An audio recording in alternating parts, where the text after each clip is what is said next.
स्वागत है आप सभी का। आप देख रहे हैं खबर दोपहर। मैं हूं आपके साथ मनीष वर्मा। बुलेटिन की शुरुआत में बड़ी खबर आपके सामने है प्रतापगढ़ से।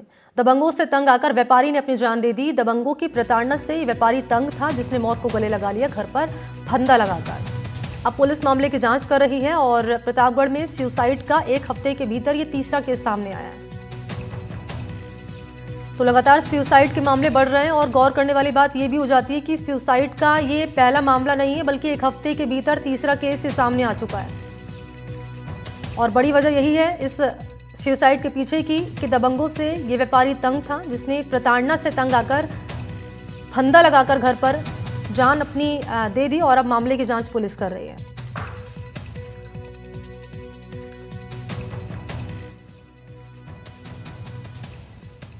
और अब पुलिस मामले की जांच लगातार कर रही है। जांच में क्या बातें सामने आती है, कौन है ये दबंग जिनकी प्रताड़ना से ये व्यापारी तंग था, जिसने आखिरकार तंग आकर फंदा लगाकर अपनी जान दे दी। और अब पुलिस मामले की जांच लगातार कर रही है।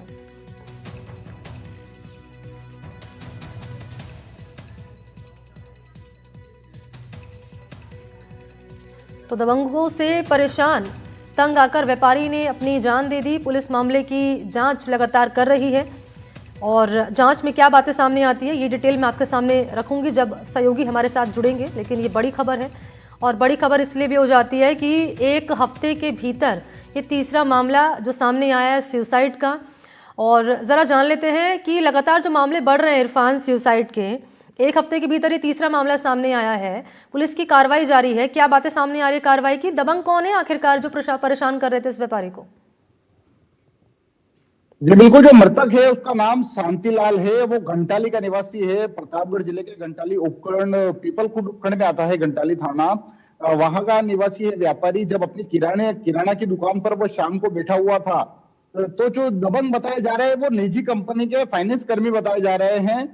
वो कार में सवार होकर आए, करीबन 4 लोग। बताया जा रहा है कि जो व्यापारी है उसने कहीं लोन लिया था निजी फाइनेंस कंपनी के अंदर। तो एक सालमगढ़ क्षेत्र का प्रकाश नाम का एक युवक है। वह उस फाइनेंस जब लोन लिया था तो बीच में रहा था। उसी के साथ में करीबन 3 से 4 फाइनेंस कर्मी कार में सवार होकर आते हैं, उस व्यापारी की दुकान पर पहुंचते हैं। उसके बाद उसे प्रताड़ित करते हैं और कहते हैं कि तुम्हारी 7 से 8 किस्तें ड्यू चल रही है लोन की। लेकिन जो परिजन थे और व्यापारी थे, वो व्यापारी था, उसका साफ तौर पर कहना था कि दो किस्त के लगभग ही किस्त बाकी है। तो कुल मिला के वहां पर कुछ लोग भी एकत्रित हुए। तो जो दबंग थे, जो निजी फाइनेंस कंपनी के जो फाइनेंस कर्मी थे, उन्होंने उस व्यापारी को काफी मौके पर प्रताड़ित किया। उसके बाद वहां से चले गए। उसके बाद काफी अपने अपने अपने यानी कि अपने अंदर जलीलपन महसूस करने के बाद में व्यापारी ने अपने घर के अंदर जाकर फांसी का फंदा लगा लिया। उसको तुरंत प्रभाव से परिजन घंटाली हॉस्पिटल में लेके पहुंचे, लेकिन वहां से जिला चिकित्सालय रेफर किया। उसके बाद जिला चिकित्सालय में लेकर पहुंचे परिजन मृतक को, तो डॉक्टरों ने उसे मृत घोषित कर दिया। आज जो उसके जो मृतक है शांतिलाल, उसका पुत्र है जयप्रकाश, उसने रिपोर्ट दी है। पोस्टमार्टम की प्रक्रिया पूरी हो चुकी है और रिपोर्ट में साफ तौर पर आरोप लगाया है कि जो प्रकाश के साथ में 3 जो फाइनेंस कर्मी बन के आए थे दबंग, उन्होंने कहीं ना कहीं उसके पिता को प्रताड़ित किया है और 6 से 7 किस्तों का हवाला दिया बाकी का। लेकिन इतनी किस्त बाकी नहीं थी, उनकी 2 किस्तें बाकी थी। लेकिन कुल मिलाकर बात की जाए तो मौके पर आकर दबंगों ने जिस प्रकार से प्रताड़ित करके उस व्यापारी को जलील किया है, तो प्रथम दृष्टया यही अच्छा, मुझे बताएं इरफान, 2 बातें मुझे आपसे जाननी है। पहली तो ये जो 3 मामले एक हफ्ते के भीतर सामने आए, तीनों के मामलों के पीछे की वजह क्या है? पहला तो आपने बताया कि व्यापारी जो थे परेशान कर रहे थे, और दूसरा ये कि इनके खिलाफ कार्रवाई अब क्या हो रही है?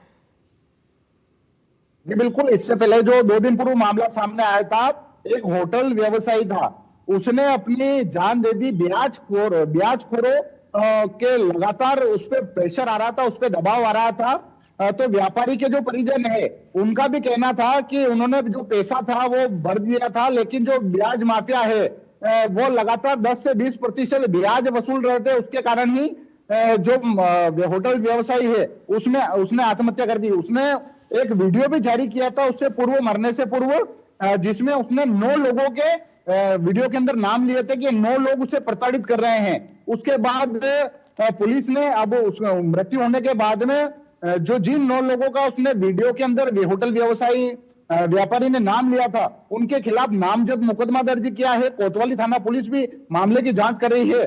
इससे पूर्व भी एक मामला सामने आया था, जहां एक होटल व्यवसायी ने ही इन ब्याज खोरों से प्रताड़ित होकर अपनी जान दे दी थी। जी। अच्छा, ये जो सुसाइड का तीसरा केस सामने आया है, इस व्यक्ति ने प्रताड़ना से तंग होकर मौत को गले लगा लिया, पोस्टमार्टम रिपोर्ट आ गई है या कब तक आएगी? अभी जी बिल्कुल, अभी हमारे जो घंटाली थाना अधिकारी है सोनलाल, उनसे बात हुई है। उन्होंने कहा कि अभी पोस्टमार्टम हो चुका है और शव परिजनों के सुपुर्द कर दिया है। उसके बाद पुलिस ने प्रकरण भी दर्ज कर लिया है। इस प्रकरण के अंदर पुलिस मामले की जांच कर रही है। और पोस्टमार्टम की बात की जाए तो पोस्टमार्टम की रिपोर्ट 3 से 4 दिन बाद आएगी। पोस्टमार्टम की रिपोर्ट के बाद में भी पुलिस अपनी जांच तेज करेगी। हालांकि साफ तौर पर है कि उसने सुसाइड किया है और प्रताड़ित होकर, क्योंकि ऐसे मामले सामने आते हैं। क्योंकि कल जो प्रदेश के पूर्व मुख्यमंत्री है अशोक गहलोत, उन्होंने भी ट्वीट किया था प्रतापगढ़ के जो होटल व्यवसायी है उन्होंने जो आत्महत्या की, उसके मामले में भी पूर्व सीएम अशोक गहलोत ने ट्वीट किया था। उसके बाद से आज वापस ये फिर से मामला इसी प्रकार से और तीनों ही मामले इरफान प्रताड़ना से जुड़े हुए हैं। मेंटली टॉर्चर किया गया इन्हें और इसके बाद इन्होंने मौत को गले लगा लिया। इस पर पुलिस क्या कह रही है?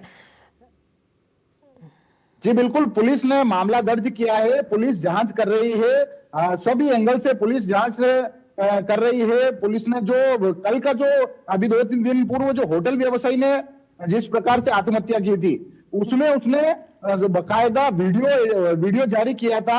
उस वीडियो में साफ तौर पर उसने 9 लोगों के नाम ले रखे हैं।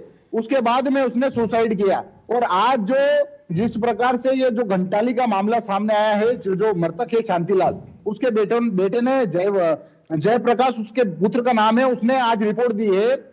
उसमें साफ तौर पर आरोप लगाया है कि कल कुछ जो दबंग आए थे, फाइनेंस कर्मी बताए जा रहे हैं, उन्होंने कार से उतरते ही सीधा उसके पिता पर सीधा आरोप लगाया, उसे प्रताड़ित किया। कई लोग भी मौजूद बताए जा रहे हैं वहां पर, क्योंकि किराना की दुकान है तो व्यापारी अपनी दुकान पर बैठा हुआ था। उसके बाद में प्रताड़ित होकर वो घर के अंदर गया। घर के अंदर जाने के बाद में उसने सुसाइड किया है। जी।